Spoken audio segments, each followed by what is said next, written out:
సమయం ఇచ్చిన దేవుని యొక్క దాసులకు ప్రత్యేకమైన వందన. అందరు గట్టిగా చప్పులు కొడదాం. హల్లెలూయా. ఆపేయ అన్నట్టుంది. హల్లెలూయా. మంచిది పిల్లరా, ఈ రాత్రికాల సమయమందు దైవ వర్తమానం అందించిన దైవ సాకులు యవన దైవజనులకి, మరి నాకంటే వారు ఉజ్జీవ ప్రసంగికులు, దేవునికి స్తోత్రం. ఏమండి ప్రియమైన పిల్లరా, ధారాళంగా చెప్పగలిగిన యవన దైవజనులు చక్కని వాక్యాన్ని అందించారు. ఆశీర్వాదాన్ని మనం పొందుకోవాలంటే, ఆశీర్వాదంతో నింపబడాలంటే నీవు ఏది విడిచిపెట్టాలి? విడిచిపెట్టాలి. ఆత్మపరమైన ఆశీర్వాదాన్ని నువ్వు పొందుకోవాలి. దేవునికి స్తోత్రం. ఈ రాత్రికాల సమయమందు ముగించే టైం అయిపోయింది. ప్రియమైన పిల్లరా, దాదాపు నాకు 9:30 ముగించారు బాబు అన్నారు. 9:27 ఇంకెన్ని నిమిషాలు ఉంది? 1 నిమిషం నా వాక్యాన్ని ముగించేసి ప్రార్థన చేసుకున్నాం. దేవునికి స్తోత్రం. ఒక అక్కగా చెప్తుంది, మా అక్కయ్య 1 నిమిషం అంటే ముగిద్దామా మాట, కానీ 1 నిమిషంలో ముగిస్తావా? కుర్రాడికి బైకును, పాస్టర్ గారికి మైక్ ఇస్తే ఆగుద్ది. నెంబర్ 1 మంచి వాక్యాలు ఏమంటే సీరదేవుని చెప్పారు. నెంబర్ 1 నేను పొందవలసిన మాటలు, సామ్రాట్ గారు అంటే నాకు చాలా ఇష్టం. సామ్రాట్ గారు కానీ వినోద్ గారు కానీ వీరిద్దరు బెస్ట్ ఫ్రెండ్స్. దేవునికి స్తోత్రం. నిజం ప్రియాదేని బిడ్డారా, మా వినోద్ గారు కూడా అద్భుతకరమైన మీటింగ్ పెట్టారు. మంచి ప్రియారా, సమయాన్ని వ్యర్థం చేసుకోవద్దు. మొట్టమొదటిగా ఏమండి సామ్రాట్ గారు మనకు జ్ఞాపకం చేసుకున్నట్లయితే, వారి తండ్రి గారు ప్రకాష్ గారు, ఏమండి చింతపల్లి ప్రకాష్ గారు. చింతపల్లి వారంటే వారు ఎప్పుడు కూడా చిగురించే కృపను దేవుడు అనుగ్రహింపజేస్తారు. నమ్మిన వారందరూ గట్టిగా చప్పుడు కొట్టి దేవుడు నామం మైపడదాం. ప్రియాదేని బిడ్డారా, ఏమండి మన జ్ఞాపకం చేసుకున్నట్లయితే వారి బిడ్డల్ని దేవుని యందు భయభక్తుల్లో పెంచారు కాబట్టి వారి చింతపల్లి కుటుంబంలో నుంచి దేవుడు ఒక సావుకుని దేవుడు ఎవడున్నాడు. గట్టిగా చప్పులు కొట్టి దేవుడు నామం మైపడదాం. దేవునికి స్తోత్రం. మంచిది పిల్లరా. నెంబర్ 1 5 విషయాలు నేను చెప్తాను. 5 బదులు ఏంటమ్మా చెప్పరేంటమ్మా? 50 నిమిషాలు. ఇక మా సామ్రాట్ గారు ఇక అక్కడ వంట చేశారు, ఆయన తిండి పట్టుకొస్తాడు. ఇక మన గవర్నర్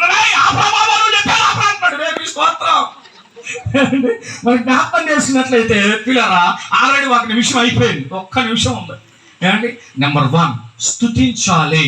నెంబర్ 1 స్తుతించాలి. ఎందుకు స్తుతించాలంటే, దేవుడు ఆయనని రాకపోకలో, నీ బిడ్డల చదువు విషయాల్లో, అన్ని విషయాలు, నువ్వు చేసే వ్యవసాయంలో, ప్రతి ఒక్క విషయంలో, నీకు ఆరోగ్య విషయంలో, ప్రతి విషయంలో కూడా దేవుడు తన రెక్కల కింద భద్రపరిచి కాచి కాపాడుతున్నాడు. కాబట్టి దేవుని స్తుతించాలి. దేవునికి స్తోత్రం.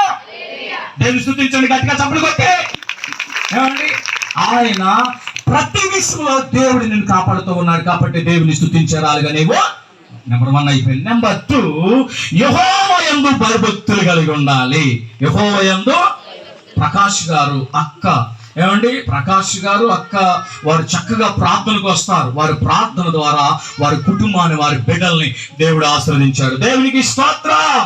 వారిని భయభక్తులు పెంచారు. ప్రియమైన బిడ్డలారా, దేవుని యందు భయభక్తులు కలిగి ఉండాలి. దేవుని యందు భయభక్తులు కలిగిన వారిని దాచించిన మేలు ఎంతో. నెంబర్ 2 దేవుని యందు భయభక్తులు కలిగి ఉండాలి. ఉంటే దేవుడు మనకు ఒక మేలును దాచి వస్తాడంట. ఆ మేలు ఎవ్వరు తీసేది. దేవుని భయభక్తులు కలిగి ఉండాలి. 3వదిగా ఆయన ఆజ్ఞను అనుసరించి నడుచుకోవాలి. ఆయన ఆజ్ఞను అనుసరించి ఎప్పుడైతే నడుస్తామో వారు ధన్యులగుతారు. వారి సంతతి వారంట భూమి మీద బలవంతులగుదురు. గట్టిగా చప్పట్లు కొట్టండి ప్రియమైన బిడ్డలారా. నెంబర్ 3 ఏం చెప్పాను నేను? దేవుని ఆజ్ఞలను ఆశించాలి. నిన్ను ధన్యుడు చేస్తాడు దేవుడు. నీ యొక్క బిడ్డలని భూమి మీద బలవంతులు చేస్తాడు. ఇప్పుడు పెద్దోడేడి మంచి షూట్ వేసాడు. ఏమండి పెద్దోడు, ఏమండి నిజం వారి అన్నదమ్ములు నాకు చాలా ఇష్టం. చాలా మర్యాదగా, బాబు ప్లీజ్ గ్లాస్ వాటర్ తీసురంటే చాలా చక్కగా తీసుకొచ్చి అయ్యగారు అని ఇద్దరు కూడా. నిజం ప్రియాదేని బిడ్డలారా, మన బిడ్డల్ని దేవుని యందు భయభక్తులు వారిని పెంచాలి.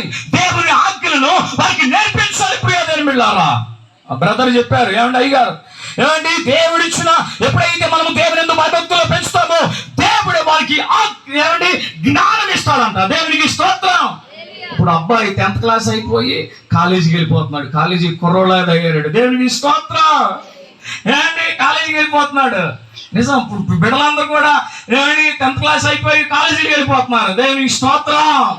నిజం ప్రియాదేని బిడ్డలారా, దేవుని ఆజ్ఞలను ఏమండి కాగితం ఎదురా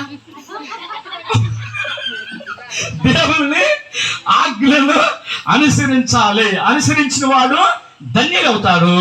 అంతేకాదు ప్రియాదేని బిడ్డలారా, దేవుడు వారి భూమి మీద వారి సంతతిని బలవంతులు చేస్తారంటండి. అట్టి సామ్రాట్ గారి బిడ్డలను దేవుడు బలవంతులను చేయునుగాక. దేవుడిలో బలవంతులు చేయునుగాక. దేవులో ఉంటే ఇంక అన్ని ఆశీర్వాదాలండి. దేవునికి స్తోత్రం. ఏమండి, 4వదిగా యథార్థత. ఇది చాలా ప్రాముఖ్యమండి.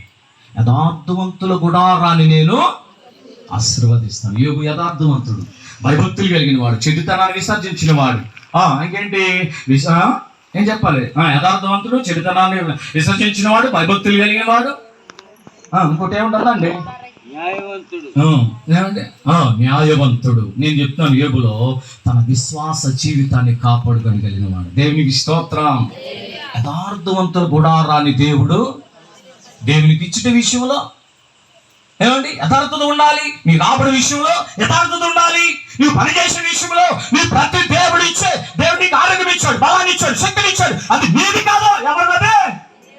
దేవుడు ఇస్తేనే నువ్వు బండి తోలుతావు. కాలు చేయబడిన ఎట్లా బండి తోలుతా?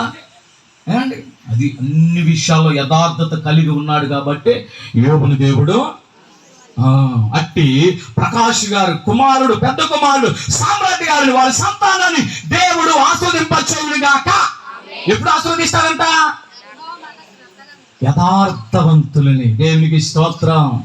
4వది యథార్థత కలిగి ఉండాలి. 5వది రక్షణ. చివరిది ఎన్ని చేసుకుంటామండి, రక్షణ లేకుంటే మోక్షం అనేది. కాబట్టి కడవరపు దినాల్లో ఏమిటి, దేవుని రాకడ దినాల్లో మనం ఉన్నాం. కాబట్టి సామ్రాట్ గారు కూడా చక్కగా మందిరానికి వస్తారు. ఏమండి, మంచి డ్రైవింగ్. వారు చెయ్యలేని పని అంటే ఏది లేదండి. దేవునికి స్తోత్రం. అన్ని పనులు చేస్తారు. ప్రియాదేని బిడ్డలారా, సిస్టర్ గారు దొరకడం అరుదు కాదు, కానీ గుణవంతుడైన భర్త దొరుకుతా ఏమండి అరుదు. ప్రియాదేని బిడ్డలారా, అన్ని పనులు చేస్తారు. ఏ పని కూడా నేను చేయనని సిగ్గుపడి అన్ని పనులు చేస్తారు. నేను చూశాను, గమనించాను. ప్రియాదేని బిడ్డలారా, మన జ్ఞాపకం చేసుకున్నట్లయితే రక్షణ అనేది చాలా అవసరం సార్. ఏమంటే మనకి అంతా ఉన్నా కానీ రక్షణ లేకుంటే మోక్షం అనేది నెంబర్ 1. మొట్టమొదటిగా దేవుని స్తుతించాలి. 2వదిగా దేవుని భయభక్తులు కలిగి ఉండాలి. 3వదిగా దేవుని ఆజ్ఞ అనుసరించి నడవాలి. 4వదిగా యథార్థత కలిగి ఉండాలి. 5వది రక్షణ కలిగి ఉండాలి. రక్షణ అనేది చాలా ప్రాముఖ్యం. దేవుడి పరిశుద్ధ వాక్యాన్ని దీవించును గాక. ప్రార్థన చేసుకుందాం. ప్రార్థన